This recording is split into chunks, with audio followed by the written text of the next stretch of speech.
sa panahon ng latest news. Diyan sa linya ng atong pag-asa maktaan, pinagi ni Sir Mark Gales. Sir Mark, may butag. May buntag sa Ariel o sa tamang sugindi paminaw. Mao itong latest update bahin sa panahon o sa ginabantayan nga si Bagyong Doming. So kagahapon sa buntag, official na gideklara sa pag-asa ang pagsugod ni Southwest Monsoon o habagat season. Isa sa mga precursor sa mga timailhan nga padunga pa sa ting-ulan. But wala pa ta sa ting-ulan. Again, wala pa ta sa ting-ulan. Dapat tayo ginatanaw ng mga ubang criteria para makasugod ta sa rainy season. Sa laing bahin, Bagyong Doming as of 4 a.m. ang iyahang mata nahimutang around 670 kilometers silangan sa may Basco, Batanes. Kini mga bagyo ha, adunay dalang hangin maabot sa 120 kilometers per hour sa sentro. Gustiness o mga pagkusukuso naa sa 150 kilometers per hour. Pero kini karon pa amyanan kasadpan sa gipaspason nga 20 kilometers per hour. Base sa latest track and intensity forecast, ang maong bagyo nagapatay mag-erode pa amyanan kasadpan and expected makagawas na sa Tuwa Philippine Area of Responsibility ugma sa hapon. And iyang tumbok ni mga isla diha sa may habagatang bahin sa Japan. Wala ito nakita na makadirekta kapagtar pa ni kabisan asang bahin sa nasod.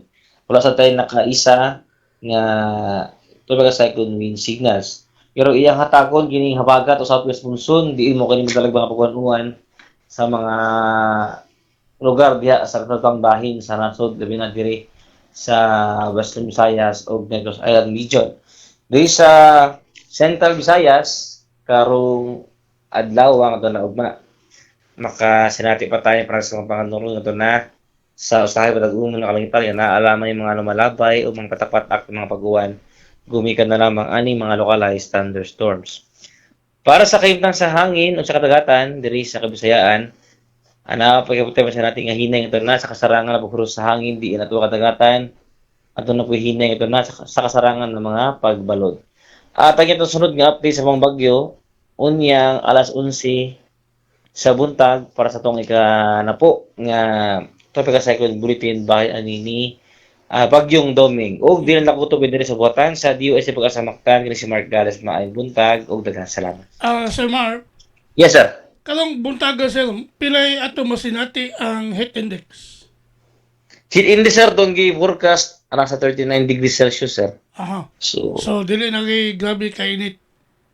dili sa grabe kainis pero alimuot gyapon ni sir so dili lang gyapon sa dili lang gyapon ta pa-expose sa adlaw ayo. Aha. Labi na tayong udto o sa sayo sa kahaponon. Mm. Sige gyapon ta makasinatig pagkahago sa lawasan ni sir lumikan sa init ng panahon. So di na to hiklimtan ang pag-inom sa tubig. Sir? Dili na to hiklimtan pag inom yung tubig. Yes sir, yes sir. Mhm. Hydrate lang gyapon sir. Aha. So salamat mo Sir Mark, happy Sunday sa pag-asa maktan. Salamat sir. Okay, good morning.